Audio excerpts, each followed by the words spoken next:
There's a frustrating theme that they always bring up in this realm. And what I often tell them is, look, we're not going to solve this overnight. It didn't start in your life overnight. It's not going to be overnight, but let's start today with one thing. And that one thing that I want you to do is pick a time, 5 minutes, not longer than that, where you turn the phone off. You don't have anyone else around you. It could be in your car. It could be at work. It could be at home. You pick, and just sit there for 5 minutes and do a brain dump. And what I mean by that is you write out everything that's in your head. You're not going to fix it, but you're acknowledging it. And just starting with the awareness of what's going on in your own head, I think is really helpful. And good day, everybody. Hi, I'm Walter. I'm the Dutch mentor, and welcome back to the S.M.A.R.T Podcast, where S stands for self-care, M for mindful growth, A for adaptive learning, R for rhythmic operation, T for thriving community, and P, of course, for performance. I'm ecstatic today to have Dr. Loden Tiffany, or Amy Tiffany, as you can find her on many of the different social handles. With me today, we're going to talk about a topic that fits squarely right into the S for self-care. We're going to break it up into two parts of the conversation. First, we will talk a little bit about the now, and then we will talk a little bit about the future, both related to our mental, spiritual, physical, relationship, and financial wellness. So without any further ado, Dr. Tiffany, introduce yourself, and let's get the show on the road, as they say. Yes, thank you for having me. It's a pleasure. Dr. Amy Loden Tiffany. I'm in St. Louis, Missouri. I have a medical clinic. I started with internal medicine and then branched more into women's health, do a lot with midlife women's health care. Have 5 kids, so try to figure out that tension between being a good doctor and a good mom, and how do you do it all, realizing none of us can. So how do I take care of myself to put my best self forward? That's a mouthful right there. I too have 5 kids, although mine are Yay. all grown up. The youngest one is almost 18 years old. They do become easier over time, although they tend to become more expensive over time. So just make sure that your 529 accounts are stacked away, because otherwise that will cause additional stress in life as you get a little bit older. So great advice. Thank you. You're quite welcome. And I tell you, it's so many people who actually overlook that piece of the puzzle. And financial stress is a real stressor that many marriages have gone under because of that. So living in the now, right? It is really, really important to make sure that we pay attention to our foundation, our pillars of mental, physical, relationship, financial wellness, spiritual wellness. Yes. Dive a little deeper into that. What does that mean, and what is it that we should be particularly paying attention to in every day? Yeah, it's a great point you make that they're all integrated. And a common mistake we like to think about in health is that it's just the physical, which is absolutely not true. The spiritual affects it, financial pressures affect it, relation, all of it integrates in the body response. And there's a number of wonderful books on that topic, but for the time we have today, I think the one thing that bothers me the most is people don't listen to their gut. They make decisions knowing that they feel off about it and they don't explore it. And there's a variety of good reasons they may choose not to. But my question is, can we just pause a little longer and think a few seconds more? Because when we go against our gut, there's a reason it's not feeling right. And that reason may not be true, but it often is. And exploring that a little bit more. And when I see that in healthcare, what that often looks like is there's a distrust that develops. That a physician says, go take this medicine, your cholesterol's high, and the patient isn't willing to say, I don't feel good about this. I need more questions answered. And so then they either take it and invite a negative experience in their life because they went against their alignment, or they don't take it and invite a negative experience in their life because they didn't feel trust. So I think there's a real divide there that is not talked about, but is very real when it comes to our health. And if we listen to what our body's telling us in our decision making, in our daily habits, for example, if I go all day long and work, and then I go home and work 2 or 3 more hours, and I'm tired, but I keep pushing through that tired, my body is telling me something, but I'm violating the trust of myself to not listen and go to sleep, right? So even something as intricate as what our daily habits are, the automations that we've created, and may or may not realize that's what they are as habits, can give us a long-term picture that really is tragic. And it all starts with what I do today, these little micro things I choose today. Very interesting. So I'm going to go on a limb a little bit. And I don't want to be stereotyping, but I'm going to try, say it anyhow. Right? Let's do be it. a little Let's risque. Go. So having over 30 years of experience responding to emergencies as a medic and flight medic, one thing that I noticed along the way, that women tend not to speak up about their own personal health. And sadly, they call us when it is really, truly too late, when they have that MI and they are literally dying. Yeah, While, the fun of course, a guy has a flu and the world is coming to an end. correct. Why is that? And what do women need to do better to take care of themselves and not always put everybody else in front of Yeah. them, their own health and their own well-being? Yeah, that's interesting because even in the way you phrase it, there is something women can't do, and yet the system is not necessarily set in a way to promote them doing it, right? And so culture, religion, families, a lot of different expectations all flow into that question for different people. But if you've never been taught that you can push back, that it's okay to not sit still with your hands in your lap, that you can be the wild child and ask the questions and not necessarily promote chaos, but just push a little bit, it's not going to occur to you as an adult to do that when you didn't do it as a child. And then because of the way our systems are set up, particularly the education system, you have to make a certain grade, you have to do certain behaviors to get that A or that B or whatever. And so there's a number, especially of high achieving women, who won't step into their own authority. They won't affirm their own uncomfortableness, and they just try to do what needs to be done to check all the boxes. When it comes to healthcare, it's a really crazy twist that women don't even have the same signs of disease as men do. And you talked about the MI, the heart attacks. That's a great example because so many times women will push, push, push, and then they'll have the heart attack. And the question is, why are we telling them that it's normal to push, push, push? Like we're letting them do that. And so it's not just women themselves affirming that they need to say more, ask more, reject more.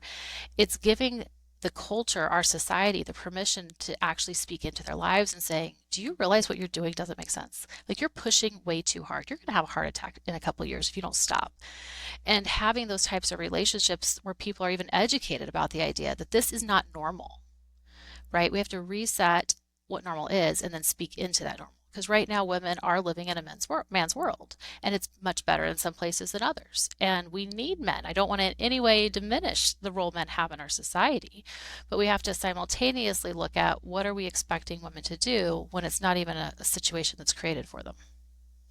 So I know we could probably talk about this for hours. And Yes. I can recommend, and you can recommend lots of research papers and books to read. But Yes. sadly is that most people don't read them and certainly don't retain the information. So Yes. on this particular, in the now, what is a woman and a man for that matter, because they're equals in many ways. Yes. What can they do today to start building some atomic habits around correcting and right sizing so they Right. can take better care of themselves today? Yeah. So what I tell our patients that a lot of them do tend to be high achieving women, and there's a frustrating theme that they always bring up in this realm. And what I often tell them is, look, we're not going to solve this overnight. It didn't start in your life overnight. It's not going to be overnight, but let's start today with one thing. And that one thing that I want you to do is pick a time, 5 minutes, not longer than that, where you turn the phone off. You don't have anyone else around you. It could be in your car. It could be at work. It could be at home. You pick, and just sit there for 5 minutes and do a brain dump. And what I mean by that is you write out everything that's in your head. You're not going to fix it, but you're acknowledging it. And just starting with the awareness of what's going on in your own head, I think is really helpful, especially if you're having thoughts about all the should things you should do. I should do this, I should do that, especially around the holidays. This should game becomes really hard, and it isn't even realistic for most of us. So just acknowledging, starting with an awareness that it exists, is the first step to being able to then say, do I want this to exist? Is this good for me now? Is it still serving me? Am I having value from what I've created? Or is it time to do something different? So very, very, very important. So I don't recall who said it, but it really left an impression on me. Take that list that you have and put them all into balls. And you are Yes. really literally juggling all of the balls. Yes. The Yes. problem is that of all of the balls, there's only one made out of glass. All these balls you can drop except for one. And people don't really realize that, in real life. And once that one glass one drops and shatters, Yes. it's very difficult to come. And that glass ball represents you. It represents your health, your mental stability, Yeah. your spirituality, your Yes. relationship, your marriage, all Right. these things more. And it is really, really important, and especially for the people pleasers Yes. who have it even worse than probably the alpha personality, Right. Yes. that they really need to take that point of reflection. Same thing as in my practice. I tell everybody, be the first thing you do in the morning. You swing your Yes. legs off the bed, and you do words of gratitude to get Yes. your mind in the right place. And then the second thing is you generate a priority list. And then the Yes. top of that parallel is you. Yeah. Because without you, all the other things don't really matter. And if Right. it is reading, if it is praying, if it is walking, if it is whatever it is that you need to do. And then I love the fact that you said that 5 minutes, there's micro timeouts throughout the day, Yes. the 1 to 3 minute timeouts that you Yes. can take to just kind of like suck back in. Right. Great action step. So let's go take it one step further. So that's in and out. They can take this Yes. every day, hold themselves accountable, and measure that.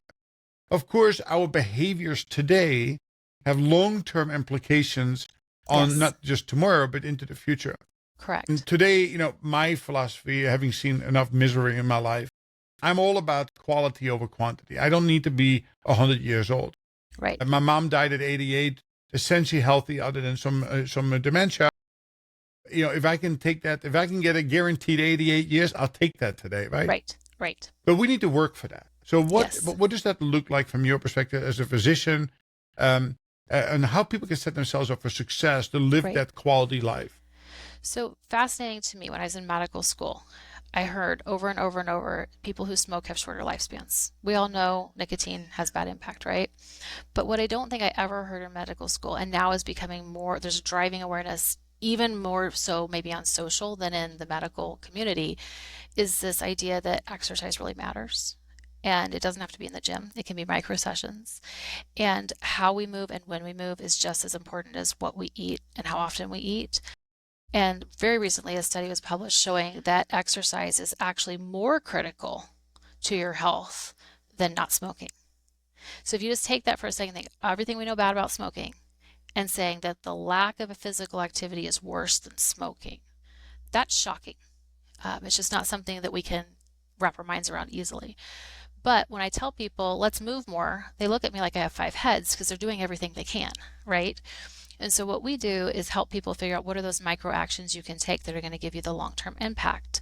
One of the biggest micro actions, people regularly will say, I go to the gym, or I go for a walk in with my dog, with my partner, whatever, and then I'll sit down and have my lunch or my dinner. We need to do the opposite. We need to go have our lunch and dinner and then go for the walk. Even 10-minute walking just after you eat, massive difference in your insulin and glucose levels. So if we can build that in, you can do that even if you're at the office. You don't have to go to the gym and take off a whole hour from work and be sweaty and drippy and need the shower. You can do 10 minutes either walking up and down the stairs, walking around the parking lot, working in your building. You can march in place, right? Make it work for you in the context that your life demands. And that becomes really, really powerful in terms of maintaining strength and good glycemic control. So if you don't have good glucose control, that's going to lead to a host of problems beyond just diabetes. It helps prevent dementia. Like, how many of us are afraid of dementia? We don't necessarily want to get long, because what do you think about people who live long? Well, they have dementia. Those things that lead to those outcomes we don't want are in our control. But it's not that you have to do massive changes today. It's 1% today, every day, that leads to momentum and long-term outcomes. And what we do in our clinic is we actually help people figure out, what is your anticipated lifespan? Let's just figure it out based on your habits. Life insurance companies make this available for free. You go, you do the calculation, it tells you your habits, you put them in, you see what is my projected lifespan. And if I get somebody whose lifespan is 88, I turn to them and say, okay, you're projected to live to 88. I want to know, what does 88 look like to you? Are you hiking across Europe with your friends and family, or are you in a nursing home in a wheelchair? Because that decision doesn't start at 87. It starts at 37, 47, 57, right? And so are we doing those habits daily? And if we're not, how do we get them integrated so that you can get to the future you want? Because one of those two outcomes will happen, and you have a lot of control over which one it is. Love it. So personally, I've been struggling after a couple of neck and back injuries with balance and not having some neuropathy in my feet, and trying to find that CDC guideline. Go walk 10,000 steps. Go work 3 times a week, and it's just not possible. I can walk for 20 minutes, but I'm in misery for the rest of the day. So I've been looking at alternatives to that, and I love the fact that you used the 10 minutes. So what everybody can do, including myself, I can choose to walk up 2 or 3 flights of stairs rather than the elevator. Doesn't take long. You can do more mindful walking. And mindful walking, I just recently learned about Tai Chi walking. Okay. And let me tell you something. I've been doing this now for a week straight, every day for 10 minutes. Nice. It is more intense. I'm literally out of breath, and I feel my heart pumping at the 10th minute. But it is the combination of very intentional doing something, the stepping, the walking, and the breathing together while being mindfully present. And it says too, for anybody over 50 years old, it's actually a low impact, high performance Yes. exercise. So thank you for bringing it up. It really, really is. And, of course, the barrier, the resistance to change Yes. Yes. is always that I will do it tomorrow. Correct. And tomorrow doesn't come, right? So tell us a little bit from your viewpoint. What is something that they can commit to today to start on a level, and they can intensify it over time as performance improves, but at least they do it every day? Yes. So a lot of my clients are working professionals. So there is a limit because they are expected to be at work during a lot of the day, right? And so what I'll tell them is after each meeting, get up, stand in place, and march for 1 minute. Set a timer, 1 minute. Do that 10 times for the day, and now you've got your 10 minutes knocked out already, right? Then when you're in your private hours, you can decide, do I want to do more? Now, some people are like, I could do 5 minutes. Great, go for it. But start at one. Start at what we know is under the level you can do, because that builds confidence. And if you don't have confidence, you're not going to act with intention and sustainability. The other thing I would say is have an accountability plan. It could be a coach, it could be your medical team, it could be somebody else, but tell somebody you're going to do it, because until you speak it and you hear yourself say it, it's much less likely to happen. And then you build up and you congratulate yourself. I walked in place 1 minute every day. Next week, I'm going to walk in place 2 minutes, or I'm going to do something different. I'm going to, make it up, make it fun, whatever you like it to be. What I find though is it's really hard to do that on your own. Really hard, because our brain goes into freak out mode and it doesn't want to change anything, or it doesn't feel like there'll be an impact there. And so why expend the effort? And yet that's exactly what we need to not do. And so having somebody in our corner, somebody who will say, all right, I'm going to time you, let's go, or let's do it together, right? I think can be very powerful. I love it. I would add one thing to it, is to document it. So Love the it. planet is good, but the document, or actually hold yourself accountable. Yes. For my practice, I say red, yellow, and green. I did it. Great. Yes. You give yourself a green. If you kind of sort of did it as yellow, Yep. I didn't do it as red. Right. When you see more yellows and reds 2 days in a row, there should be a consequence. The consequence is not demeaning to somebody, but hey, listen, no cappuccino at Starbucks for you today, unless you perform. And using that accountability body is so very important. It is interesting, right? To establish a new habit takes 90 to 120 days. And most people, like we go on December 31st, and just around the corner, by the way, all the gym owners are ecstatic for this time of the year. We're going to say we're going to buy that membership. This year's the year I'm going to exercise. We go 4 times the first week, 3 times the second week, twice the second, third week, and then we'll go back 4 more times for the rest of the year. So we need to break that. We need to change that, of course. Yeah.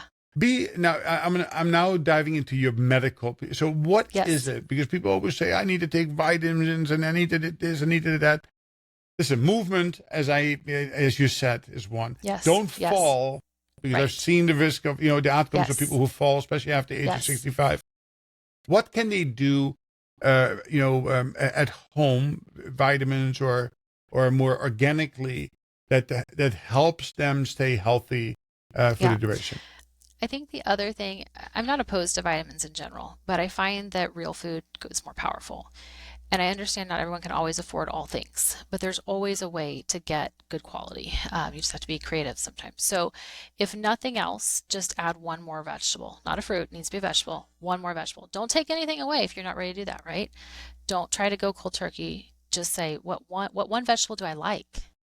And where can I add it in my day? And just have one more vegetable. And as you do that month over month, not day over day, right? You're going to do that for 30 days before you try to do a second one. The more vegetables you eat, and if you eat them first in your meal, your body will adapt to that. And it will start to give you cravings for better foods. And you'll be getting double wins because you're getting good nutrition, but you're also going to be more strong. You're going to have better nutrients. And you're going to have more ability to do what you want to do with the people you love.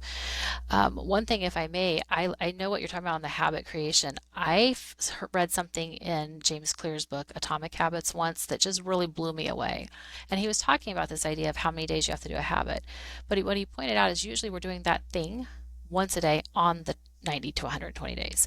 What if you did that thing 5 times a day for 30 days, right? Like, can you get the habit built faster? And for some people, that's really encouraging for them to do and to know, hey, I can do these micro things and build them up with momentum as well.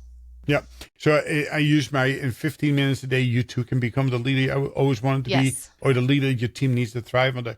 But if you Yes. want to accelerate that, nobody says you can do 15 minutes Correct. multiple times in a day. Yes. But more than 15 minutes, you have brain It's drain after the yeah, side, right? it's depleting. That's reason why I'm going to wrap this Yes. show up now. I'd much rather Yes. have them come back and look at and listen to this a few Love more it. times. Thank you. Love to have you back someday because these are Yeah. really good conversations. I'm happy that the little one behind you stayed quiet, although that's a Yes. beautiful voice to hear in the Yes. background as well. Dr. Tiffany, where can we find you? Yeah, you can find me on social at Dr. Amy Tiffany. I'm on YouTube, Instagram, Facebook, LinkedIn, all the things. You're welcome to shoot me an email. Go to our website, vitalitymwc.org, and right there as well. Okay. And a final closing thought. So one thing that's motivated me is this idea of not letting the best you've done so far be the standard for the rest of your life. And that gives us such freedom to explore and grow into the people we were created to be. And so I would leave you with that thought. Don't let the best you've done so far be the standard for the rest of your life. That is very, very powerful. Thank you very much for joining me today. I think that there's great lessons here for all of us, including myself.